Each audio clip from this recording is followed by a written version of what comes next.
Tout de suite, on retrouve Valérie Brochard. Elle est avec un député à son micro. Qu'est-ce qu'il a pensé, Luc Carvounas, alors de ce discours? Eh bien, écoutez, Astrid, je vais lui demander tout de suite. Luc Carvounas, vous êtes donc député socialiste de la 9e circonscription du Val-de-Marne. Vous vous êtes abstenu. Pourquoi? Ah non, j'ai voté contre.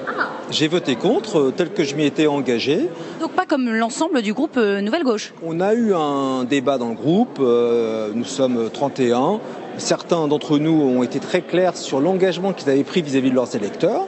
Moi, je tiens l'engagement pour lequel j'ai reçu un mandat. Ça ne veut pas dire pour autant qu'il y a une dissension dans le groupe. Au contraire, moi je préfère un groupe de 31 députés qui s'écoutent, qui dialoguent et qui respectent le choix tout à chacun, parce qu'on sort d'une séquence où le par-jour était devenu la règle générale. On a bien vu les défections des uns et des autres vers la République En Marche. Moi je préfère ça au caporalisme du groupe de la République En Marche où tout le monde lève la main. Vous allez me dire que 308 députés pensent tous la même chose, évidemment. Donc aujourd'hui, je suis conforme à l'engagement que j'ai pris devant les Vitriaux et les Alfortvillais.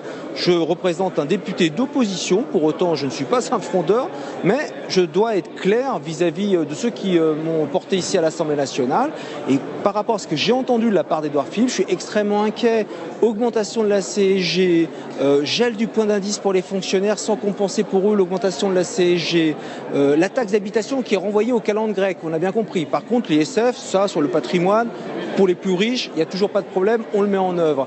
Écoutez, ce qui est en train de se mettre en place, c'est d'abord, le reniement des engagements du président de la République caché derrière le rapport de M. Migaud. Ça, c'était un joli coup de com' pour revenir sur tout ce qu'on avait prétendu faire.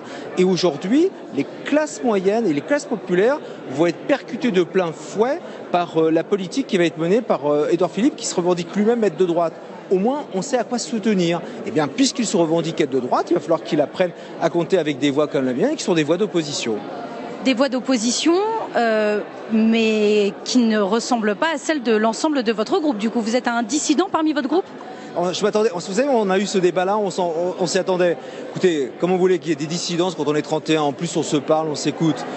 Encore une fois, moi je préfère la ligne politique qui est la nôtre, celle du respect face aux électeurs, de la parole donnée, que la ligne politique que j'arrive toujours pas à déceler entre M. Darmanin, M.